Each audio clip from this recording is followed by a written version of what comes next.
liula kuti chisilamu maulama akutanthauzira kuti al-islamu huwa al-istislamu lillahi bitawhidi. Tikati chisilamu kumeneko ndiko kugonjera mwa Allah kudutsira muchani mutawhidi. Wal inqiyadu lahu bitaa, komanso kukhala odzipereka ku malamulo a Allah, kuwachita malamulo a Allah mosa nyinyirika. Allah watilamula inu ndine zambiri.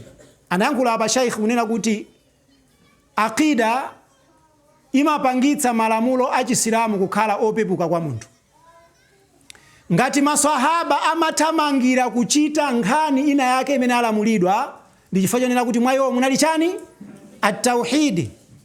Ndikupatsani chitsanzo cha Sulaim radhiyallahu anha. Sulaimu ndi mkazi amene inuyo mukuyeneka mutengere chitsanzo pambuyo pa ummahatil mu'minin, pambuyo pa akazi amtumiki sallallahu alayhi wasallam. Sulaimu adakwatiwa kwa Abu Talha. Abu Talha choyambirira atabwera kwa Sulaimu, Abu Talha asali nsilamu.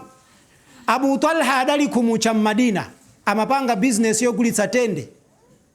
Ndi atabwera kwa Sulaimu kudzafunsira banja, osati chibwenzi, banja.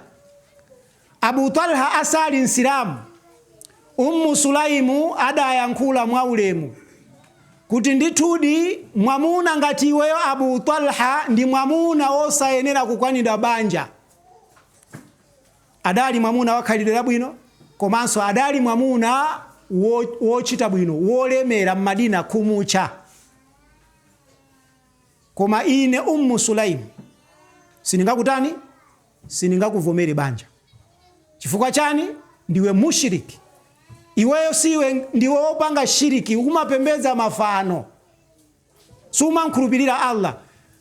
Ukadzango obwerera mu chisilamu, mahali yanga imene ndidzavomere kuti Abu Talha andipatse, mahali yanga idzakhala chani? Kubwerera kwako mu chisilamu. Ndi akazi angati lero amene akuchisiya chisilamu chifukwa chotsatira mwamuna? Ndi anga ambiri.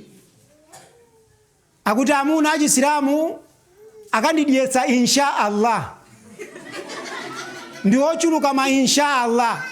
Mwamuna wa chisilamu pajazoyenda mmutu mwake ndi za mitala basi. Akandikwatilira mkazi wina, kuli bwino ine ndikakhale mkazi wa mwamuna amene ali wa Chikristu, bora azika ndikonda basi. Ine ndizikapita ku mzikiti, azikapita ku chalichi.